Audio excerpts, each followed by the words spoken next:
नमस्ते बच्चों। आज हम 10वीं के हिंदी आ पाठ्यक्रम में सम्मिलित वाच्य विषय का अध्ययन करेंगे। सबसे पहले हम जानेंगे वाच्य शब्द का अर्थ। बच्चों, वाच्य का शाब्दिक अर्थ है बोलने का विषय अथवा वाचन। वाक्य में प्रयुक्त क्रिया कभी कर्ता के अनुसार और कभी कर्म के अनुसार होती है। कभी कभी वाक्य में कर्ता और कर्म दोनों से अलग भाव की प्रमुखता होती है। गोपाल गाना गाता है। गोपाल के द्वारा गाना गाया जाता है, गोपाल से गाया नहीं जाता। बच्चों, इन वाक्यों में क्रियाएं विविध रूपों में परिलक्षित होती हैं। ये रूप कर्ता, कर्म एवं भाव की प्रधानता के आधार पर बनते हैं। ये रूप ही वाच्य कहलाता है। पहले वाक्य में गोपाल गाना गाता है। पढ़ने का मुख्य विषय गोपाल है, कर्ता है। यह क्रिया का सीधा संबंध कर्ता से है। इसमें कर्ता की प्रधानता है। दूसरे वाक्य में गोपाल के द्वारा गाना गाया जाता है। इसमें क्रिया के रूप से स्पष्ट है कि कार्य कर्ता के द्वारा तो किया जा रहा है, परंतु यहाँ कर्म की प्रधानता है।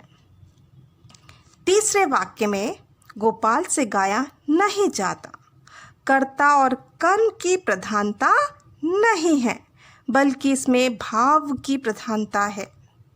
इस वाक्य से बच्चों ज्ञात होता है कि कर्ता क्रिया करने में असमर्थ है। अतः हम कह सकते हैं कि वाच्य क्रिया का वह रूप है जिससे ये बोध हो कि क्रिया का मुख्य विषय कर्ता है, कर्म है अथवा भाव है। वाक्यों में जिसकी प्रधानता होती है, बच्चों पुरुष, लिंग और वचन में क्रिया उसी का अनुसरण करती है। पुरुष, उत्तम पुरुष, मध्यम पुरुष, अन्य पुरुष। लिंग, स्त्रीलिंग, पुल्लिंग। वचन, एक वचन, बहुवचन में क्रिया उसी का अनुसरण करती है। बच्चों, वाच्य के प्रकार जानेंगे। वाच्य के 3 प्रकार होते हैं: कर्तृवाच्य, कर्मवाच्य, भाववाच्य। बच्चों, कर्तृवाच्य, कर्मवाच्य, भाववाच्य, कर्मवाच्य और भाववाच्य को अकर्तृवाच्य भी कहते हैं। तो सबसे पहले कर्तृवाच्य के विषय में पढ़ेंगे। जिस वाक्य में क्रिया का मुख्य विषय बच्चों कर्ता होता है, इसमें कर्म गौण होता है, क्रिया का सीधा संबंध कर्ता से होता है, उसे हम कर्तृवाच्य कहते हैं। क्रिया के लिंग, वचन और पुरुष बच्चों कर्ता के अनुसार लगाए जाते हैं। कर्तृवाच्य में क्रिया सकर्मक भी हो सकती है, अकर्मक भी हो सकती है। बच्चों, कर्ता या तो बिना विभक्ति के होता है या कर्ता के साथ ने विभक्ति का प्रयोग किया जाता है। जैसे राधा कपड़े धो रही है, यहाँ क्रिया का सीधा संबंध कर्ता से है, राधा से है। यहाँ राधा कर्ता है, कपड़े कर्म है, धो रही है क्रिया है। रमेश खाना खा रहा है, रमेश यहाँ कर्ता है, खाना यहाँ कर्म है, खा रहा है यहाँ क्रिया है। यहाँ भी क्रिया का सीधा संबंध कर्ता से है, रमेश से है। मैं लिखता हूँ, मैं यहाँ कर्ता, लिखता हूँ यहाँ क्रिया। यहाँ भी क्रिया का सीधा संबंध कर्ता से है। रानू ने सेब खाया, रानू ने, रानू यहाँ कर्ता है, सेब यहाँ कर्म है बच्चों, खाया यहाँ क्रिया है। तो यहाँ भी क्रिया का सीधा संबंध रानू से है। बच्चों, हमने पढ़ा है कि कर्तृवाच्य में क्रिया सकर्मक भी हो सकती है, अकर्मक भी हो सकती है। राधा कपड़े धो रही है, सकर्मक क्रिया है क्योंकि इसमें कपड़े कर्म है। रमेश खाना खा रहा है, सकर्मक क्रिया है क्योंकि इसमें कर्म है। मैं लिखता हूँ बच्चों, इसमें अकर्मक क्रिया है, इसमें कर्म नहीं है। क्या, किसे, किसको लगाकर यदि वाक्य में प्रश्न किया जाता है, उत्तर की हमें प्राप्ति होती है, तो वह कर्म होता है। जैसे राधा क्या धो रही है, कपड़े, तो कपड़े यहाँ क्या है, कर्म। रमेश क्या खा रहा है, खाना, यह खाना कर्म। मैं लिखता हूँ, अकर्मक क्रिया है। रानू ने सेब खाया, सेब यहाँ कर्म है। रानू ने क्या खाया, सेब, तो ये भी सकर्मक क्रिया है। और हमने पढ़ा है कि इसमें क्रिया सकर्मक भी हो सकती है और अकर्मक भी हो सकती है। इसमें कर्ता के साथ ने विभक्ति का भी प्रयोग होता है और कर्ता बिना विभक्ति के भी होता है। बच्चों, कर्मवाच्य, जिस वाक्य में क्रिया का सीधा संबंध कर्ता से ना होकर बच्चों कर्म से होता है, उसे हम कर्मवाच्य कहते हैं। बच्चों, इसे अकर्तृवाच्य भी कहते हैं। जैसे राजन के द्वारा पाठ पढ़ा गया, नव्या के द्वारा कविता लिखी गई, पुनीत के द्वारा कार चलाई गई, लक्ष्य के द्वारा पुस्तक पढ़ी जाती है, पिताजी के द्वारा चित्र बनाया गया। तो यहाँ पर हमने देखा कि कर्मवाच्य में क्रिया सकर्मक ही होगी। राजन के द्वारा पाठ, पाठ यहाँ क्या है, कर्म। एक और उदाहरण मैंने आपको दिया, नव्या के द्वारा कविता लिखी गई, नव्या कर्ता, कविता कर्म। तो राजन के द्वारा पाठ पढ़ा गया। बच्चों, इसमें क्रिया के लिंग, वचन और पुरुष कर्म के अनुसार लगाए जाते हैं। कर्ता के साथ से के द्वारा विभक्ति चिन्ह लगाए जाते हैं। हमने कर्तृवाच्य में पढ़ा है कि कर्ता के साथ ने विभक्ति का प्रयोग किया जाता है और कभी कभी कर्ता बिना विभक्ति के भी होता है। लेकिन कर्मवाच्य में से व के द्वारा विभक्ति चिन्ह लगाए जाते हैं। बच्चों, इसमें एक से अधिक क्रियापदों का प्रयोग होता है।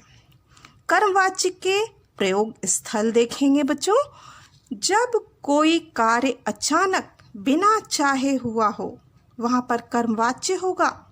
जैसे घड़ी गिर गई और टूट गई, हाथ से शीशी का गिलास छूट गया।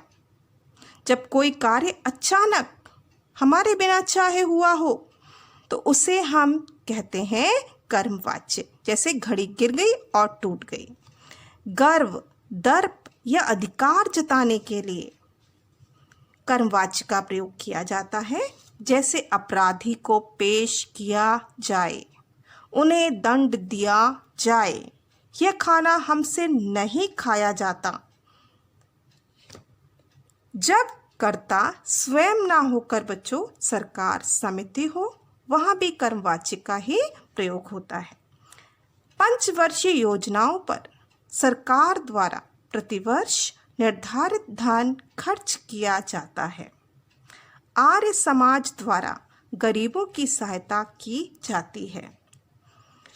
तो जहाँ कर्ता स्वयं ना होकर सरकार या समिति हो, वहाँ भी कर्मवाच्य ही होगा। कानून या कार्यालयों की भाषा में कर्मवाच्य का प्रयोग किया जाता है।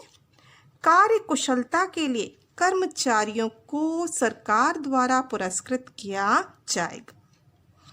आपके प्रार्थना पत्र को निम्नलिखित कारणों से रद्द कर दिया गया है। जहाँ कानून की भाषा हो, कार्यालय की भाषा हो, वहाँ भी कर्मवाच्य ही होता है। जब वाक्य में कर्ता अज्ञात हो, कर्ता के विषय में पता ना हो, जैसे पत्र भेज दिया गया है, धन पानी की तरह बहाया जा रहा है।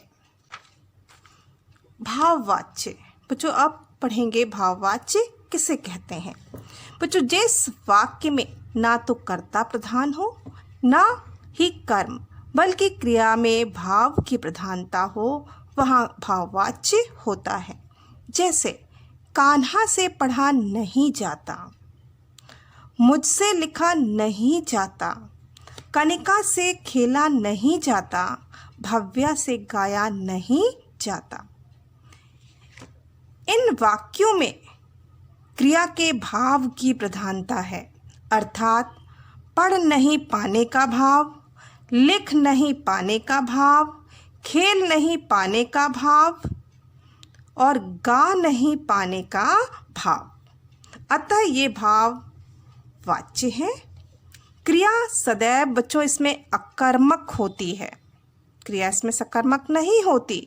कर्मवाच्य में क्रिया सकर्मक होती है, कर्तृवाच्य में क्रिया सकर्मक और अकर्मक दोनों होती है, लेकिन भाववाच्य में क्रिया अकर्मक ही होती है। कर्तृवाच्य से भाववाच्य में बदलने के नियम: कर्ता के साथ बच्चों से व के द्वारा का प्रयोग किया जाता है। कर्मवाच्य में भी कर्ता के साथ से और के द्वारा का प्रयोग किया जाता है। भाववाच्य में भी कर्ता के साथ से और के द्वारा का प्रयोग किया जाता है। क्रिया सदैव पुल्लिंग, अन्य पुरुष तथा एक वचन में रहती है। मुख्य क्रिया को सामान्य भूतकाल में तथा एक वचन में बदलकर बच्चों जाना धातु का प्रयोग किया जाता है।